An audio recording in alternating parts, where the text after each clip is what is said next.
Welcome back to the Get Unstuck and On Target podcast. I'm Mike O'Neill with Bench Builders, and with leadership coaching and people skills training, we help companies solve the people problems that are slowing their growth. Joining me today is Sarah Leslie. Sarah has been helping people upgrade their lives for over 20 years. She was a licensed clinical social worker and now refers herself as an upgrade coach. I love that. She teaches people a clear, simple process on how to upgrade their lives and be in control of their futures.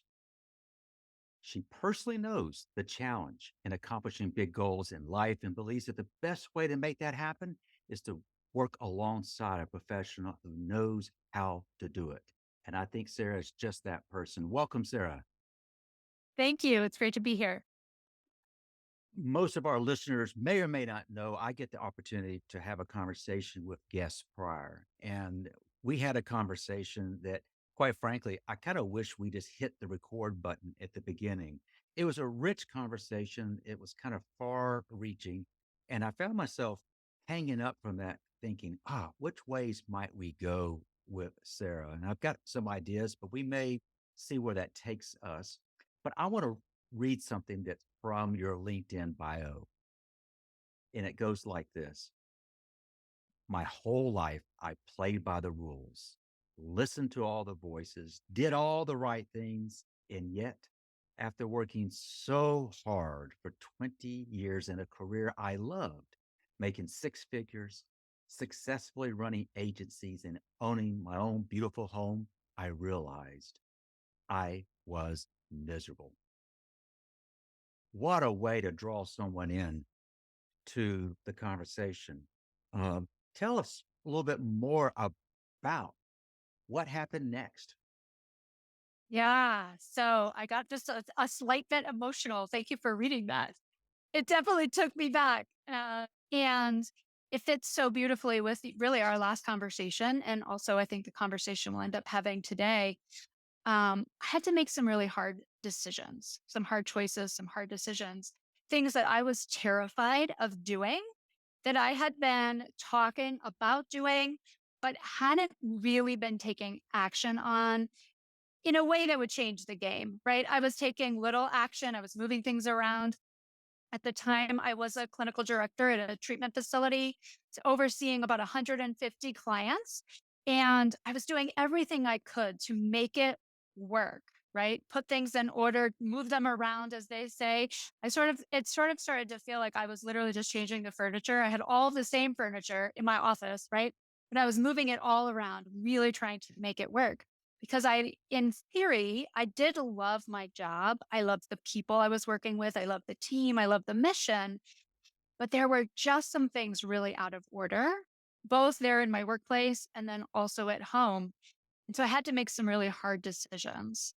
And I got to that breaking point, like I so openly wrote about. And I feel so passionate about telling people that I got to the point where I was miserable because I believe I did do all the right things, at least all the right things that I was being told to do. She, And so if you're anything like me, you're a leader and you're powerful and you're going through school and you make A's and you do you go on and get your master's degree, all the things, you're thinking, I'm going to be happy.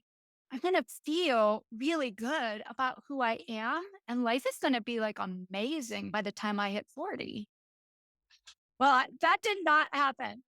And so I was like, listen, I can't go at first it would be like, I can't go another 10 years like this. And then it got to be, I can't go another 5 years. And then it just really got to be, I can't go another day like this. And I think it's so powerful to tell people coming from the background that I was in, being in the leadership role that I was in, I too was miserable. I am still slightly surprised when I look at someone's LinkedIn profile or someone's Facebook and they seem like they've got it all together, right? And then I end up on a call with them and I'm like, wait a minute, what's going on here? This is completely different from what's on your social. And don't get me wrong, I'm not saying put all your troubles on your social. That's not at all what I'm saying. but I am still surprised. Like, wow, I'm looking at this person, the front of them, right? Their out facing persona. And then I get in and I get to see what's really going on their heart, which I've now been doing for 20 years, over 20 years. And I'm still surprised at just the number of people who do so well to put that persona on. And yet inside, they're really hurting. And so for me personally, being that I have been a helper for over 20 years, I really wanted to share that message. Like, hey, you can have it all together and still be miserable. And there's a path forward. So for me, it was what I kind of call was more of a crash course in changing my whole life, which I don't advise, which is why I feel so passionate about putting it in my bio is like, I had it all together. I was the leader. I was even the helper, and I still desperately needed help. I could not see my own blind spots and I could not see the way forward. I knew it was out there, but I could not see it. So I had to do what felt so difficult and very humbling to put myself out there in a way that said, hey, this is what's really going on inside of me, and I really need help. But it changed the game completely and in a relatively short period of time. Now, if you're anything like me and you're an overachiever, you want everything yesterday. So it took probably about 3 or 4 years for me to really turn things around and feel like really good about them. But it really only took about 1 year for me to make massive transformations, changing my job, changing my home, minimizing my belongings and getting rid of things that I've been talking about getting rid of for quite some time, and starting to travel and ultimately learning how to be comfortable in my own skin. Yeah, this can lend itself going several different directions. I identify with what you just described. Um, I kind of went through the the things you just described, and I was in a kind of a corporate HR leadership role. And I believe for most of my corporate career that my job as a leader was to not let them see you sweat. Don't be vulnerable.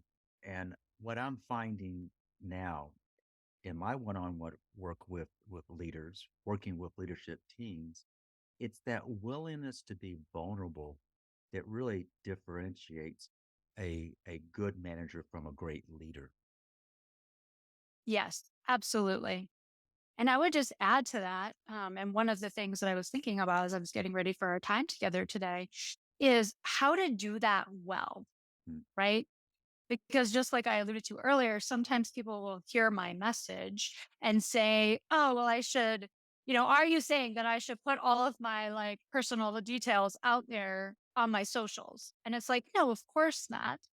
And so there really is an art to being vulnerable and being able to do that in a way that is what I call honoring of both yourself and the people that you're leading. As a coach, sometimes people are surprised to learn that I have a coach. I have a coach because I want out of a coaching relationship, hopefully the same thing I'm able to provide for my own clients. I love to go back to when you were in leadership role. You had 150 some odd, I guess I call them patients. Is that the right term? Yes. And you're managing a staff. You were always on, if you will. We were kind of talking about this public persona. And I know you're probably more active on Facebook. Um, I'm personally more active on LinkedIn. Uh, I don't know if there's a difference between the two in terms of willingness to be vulnerable, but I don't mind telling you when I look at someone's profile and everything's perfect, I kind of want to gag Yeah. because it's not true. Nobody is. But you found that though everything on paper, you checked all the boxes, you were miserable and you did something about it. What you did about it was a series of things. For some, they might would describe that as radical. I loved in the intro where I described you as how you describe yourself, an upgrade coach. What does that expression mean to you? So for me, it's this moment that I can clearly remember. I had several of them, but this one that stood out for me the most is I'm sitting at my desk in my previous profession, and I'm sort of staring off into space. And I'd been researching ways to get out of your corporate job, Mm, ways to be able to travel and still work 9 to 5, right? And various other things related to that. And so it was like, I knew there was more. And I knew, right, just from my background, I knew life could be amazing. And I believed that life was meant to be amazing, extraordinary. And that felt just out of reach, right? Like I could see it out there and I knew it was out there, but I could not close the gap to actually get myself there. And so for me, that's where this word upgrade, I just started, recently in the last couple of years, hearing various people talk about upgrading. And I had a very close friend actually who probably 2 years ago said to me, he sort of gave me an invocation, perhaps, if you will, but this statement that really stuck with me. He said, continue to increase your standards of living. mm, And I have to say, at first, I was like, "What the heck does that mean?" mhm. And I have meditated on it and meditated on it. And I've come to this awareness like, I wanted to be somewhere else, but I didn't know how to get there. And so I kept using, we'll say, the same tools. And like I referenced you earlier, I kept moving the furniture around, thinking that if I just move the furniture around, I'll be able to somehow create this extraordinary life I wanted to be living. It doesn't work that way. Right. And so that's where my awareness, like I had to get outside coaching. I had to get a whole team of experts, as I refer back to them, in to my life to be able to help me because I was trying to use all the same tools, all the same strategies. And let me tell you, my brain is like a computer. And my number one on the Clifton Strengthens Finders test is strategy. And it was like, surely I can figure out how to do this thing. And so I tried for way too long every strategy I could possibly come up with to make it work. And so it was this awareness around I want to increase my standards of living. And in order to be able to do that, I have to actually upgrade the way I think and the way I go about accomplishing this now bigger goal that I had for myself. The expression standards of living resonated with me. I've only heard it in the singular, standard of living, and I immediately think of the size of the house, the model of the car, the amount of money in the bank account, which college do the kids go to, etc. And when I heard you say standards of living, it's far deeper than that. If you kind of step back and if you were to pick a standard of living that you wanted to change and you were able to change, and from that learning, you help others upgrade by changing, what do you find is often the things that your clients are struggling with that they really want to change so they can upgrade? Yeah. So the two things that come to mind immediately are um, feeling happy or content, satisfied, whatever word resonates for you personally. But feeling that sense of like, I'm good and I feel good about me, regardless of what's going on Mm. in my family, in the community, or the world for that matter, as we've experienced in the last few years, especially. And then also this idea, which we just honestly don't talk enough about, at least in the circles that I'm in, but feeling comfortable in your own skin, such an important one. And those two I didn't have, right? Life would change around me and life would change inside of me, right? So it was like part of the reason I was really good at being a leader is because I learned how to be really steady in the face of crisis. So in treatment, for anybody that doesn't know, treatment is the constant state of change. Mm. And some might just refer to it as chaos. And so I got really good because I moved around a lot as a child. I feel like that helped me to actually become really good at managing crisis and chaos.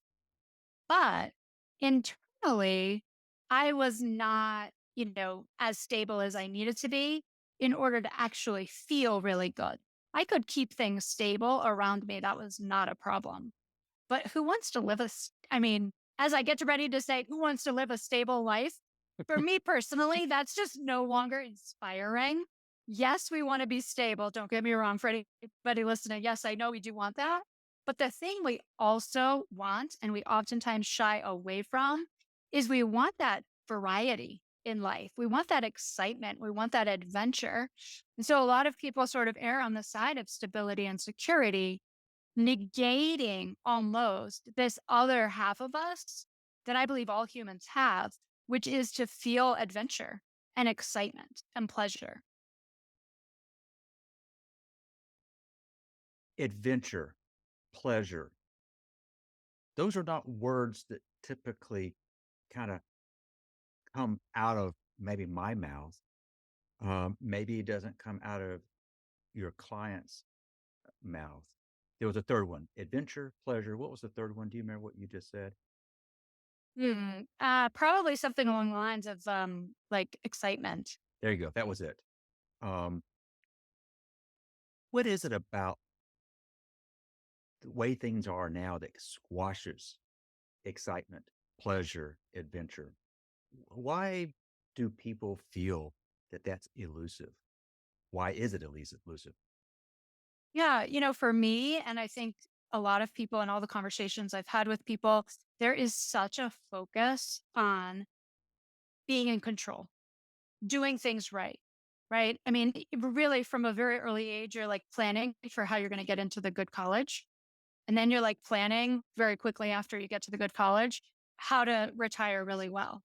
So those are all forms of security and stability. Right. And while we absolutely need that part of ourselves, I believe part of the reason that the world has gotten into such a state of imbalance, if you will, just to put it broadly, generally, it's because we've let go of what our other true needs are, which is variety, right? If you get up and you do the same thing over and over again, you get bored. It just happens. Now, to the degree of variety that you require is going to be different than the degree of variety that I require. But it's this shutting down of part of ourselves that actually ends up shutting down part of who we're meant to be. Mm. And so, if there's so much focus on people wanting to do good in school and then be able to retire well, it doesn't leave a lot of room for the appreciation and our need for adventure and excitement. It makes it like an added bonus versus actually part of our innate needs. There are folks out there who I probably would not invite on the podcast because when they begin talking, they go off on this tangent that I have trouble relating to. What I have enjoyed in my conversations with you is maybe because we have a little bit of a shared history. My number one is strategy.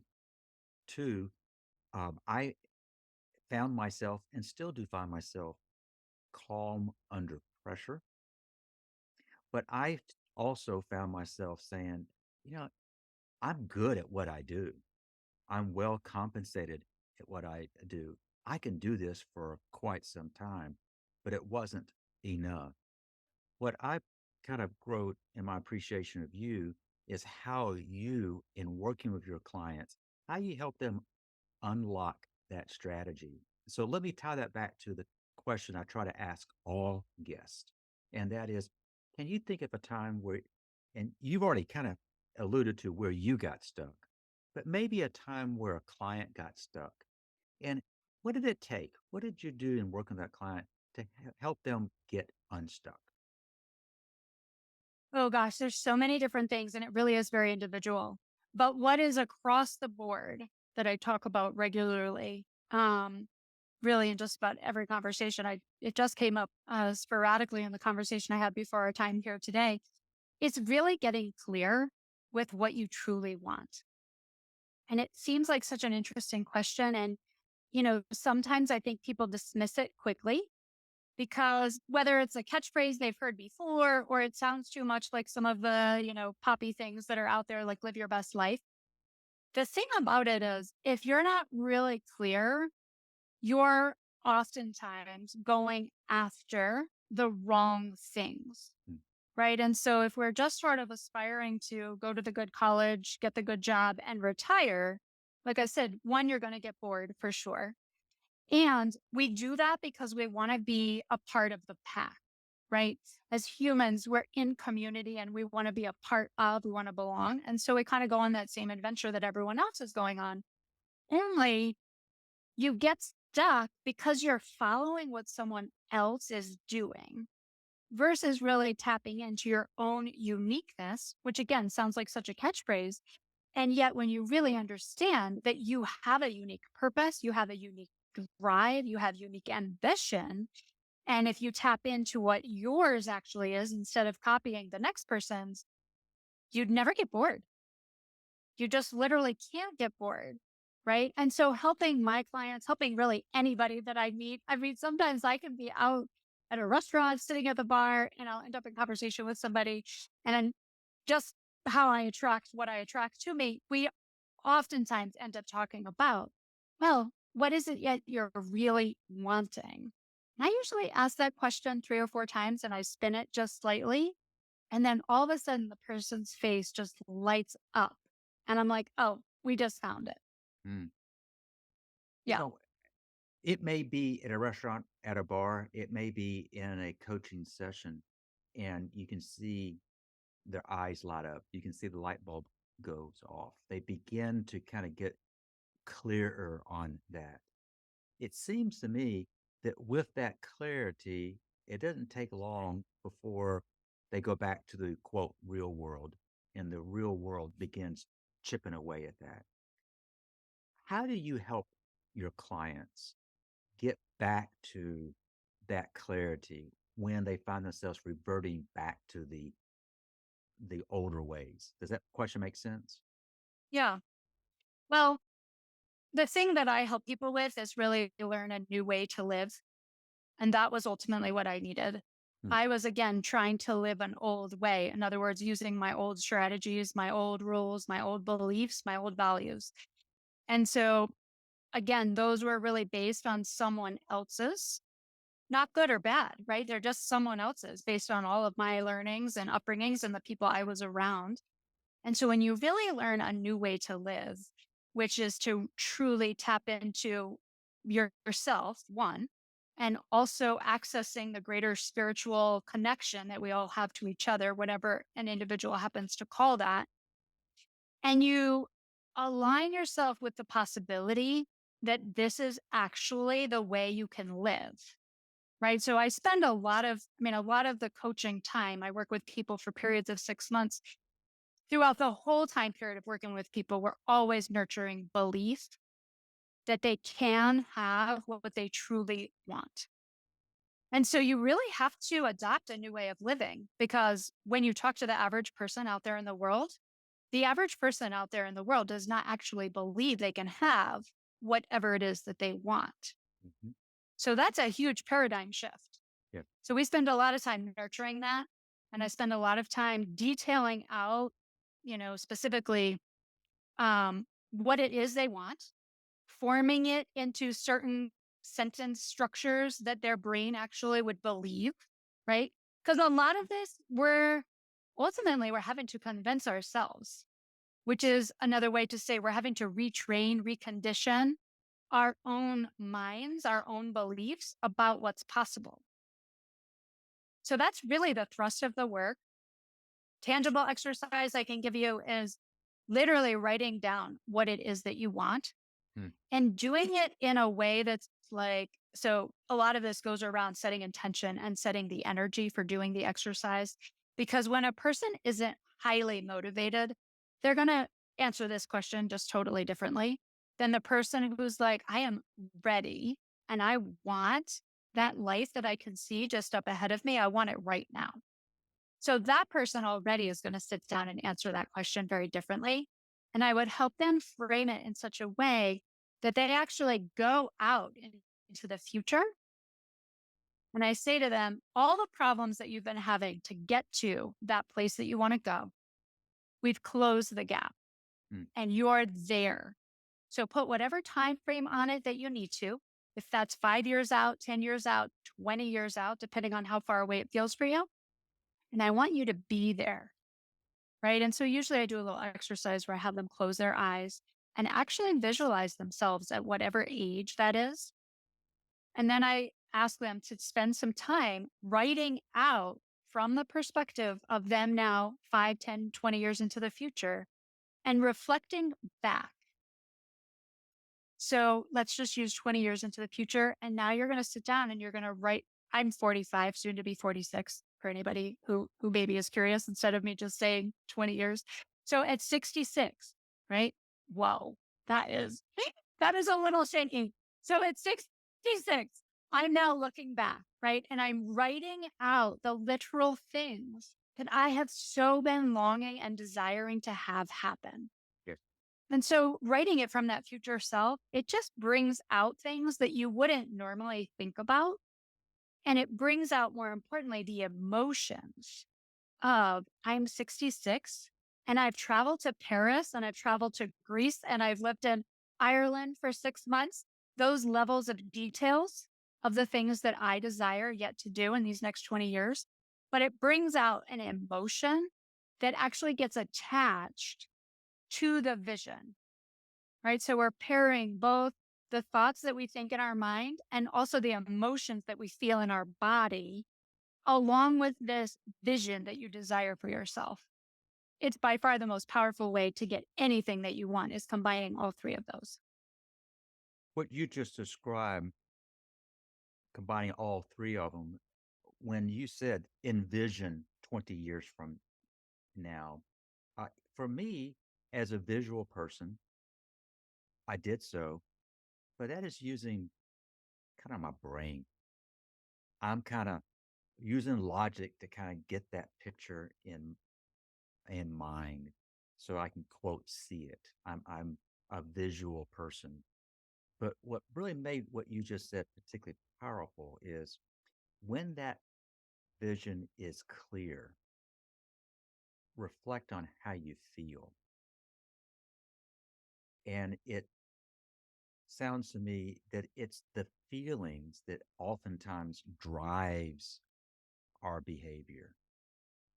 And that by marrying up the head and the heart, and people can Definitely. embrace a future me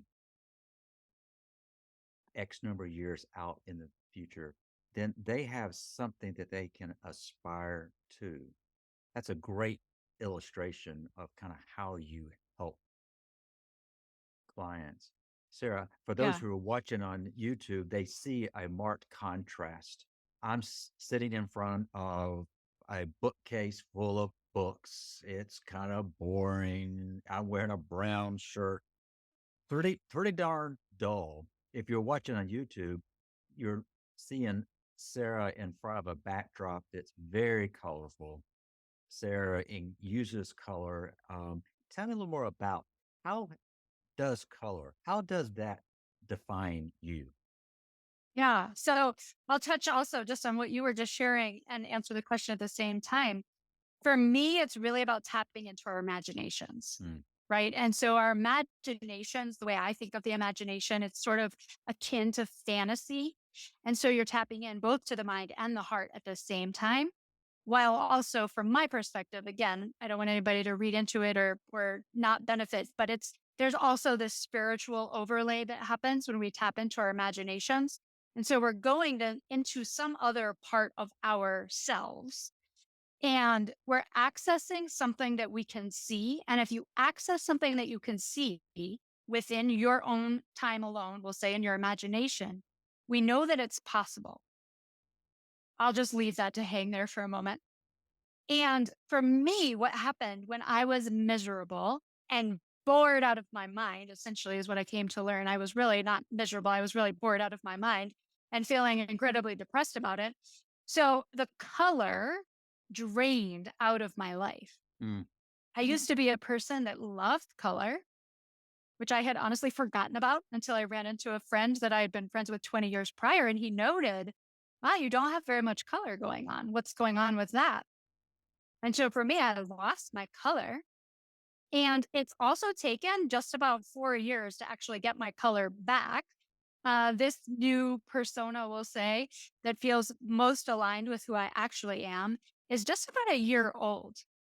But it's taken me that long to refine my color and to allow myself to embrace it, right? Because just not that long ago, there's a version of me that would have been like, this is too much. Mm. Yeah. So that's color for me. It means a lot. So what we've done for those who are listening, go to YouTube, watch what we're watching. You can see exactly what I'm referring to. Sarah, we've covered quite a bit in a short amount of time. As you kind of reflect on our conversation today, what do you want the takeaway to be for our listeners? Yeah.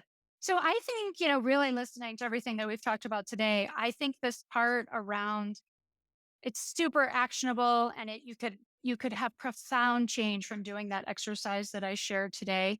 To really be able to envision what's possible for you and to trust that the visual that your imagination comes up with is 100% possible for you to actually live out. Mm. You use the Yeah. word trust for the first time, I believe, in this conversation. And that is, if you can see it, you can believe it, but you have to trust what you're seeing and what you're believing. Very, very Yes. powerful.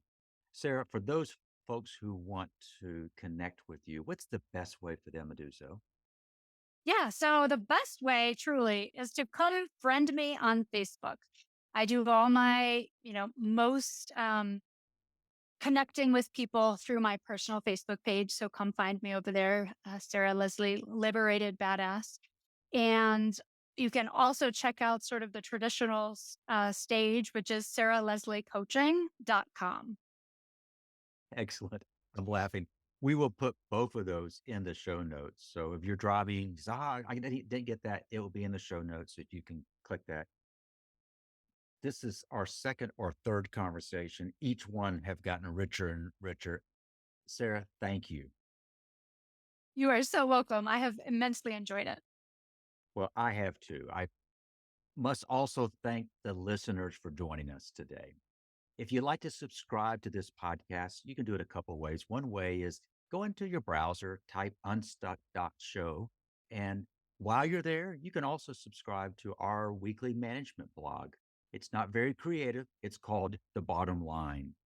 But I would invite our listeners, if you're trying to grow your business, but it's those people problems that have slowed you down, let's talk. Head over to our website, which is bench-builders.com, to schedule a call. So I want to thank you and our listeners for joining us. And I hope you have picked up on some tips from Sarah that will help you get unstuck and on target. Until next time.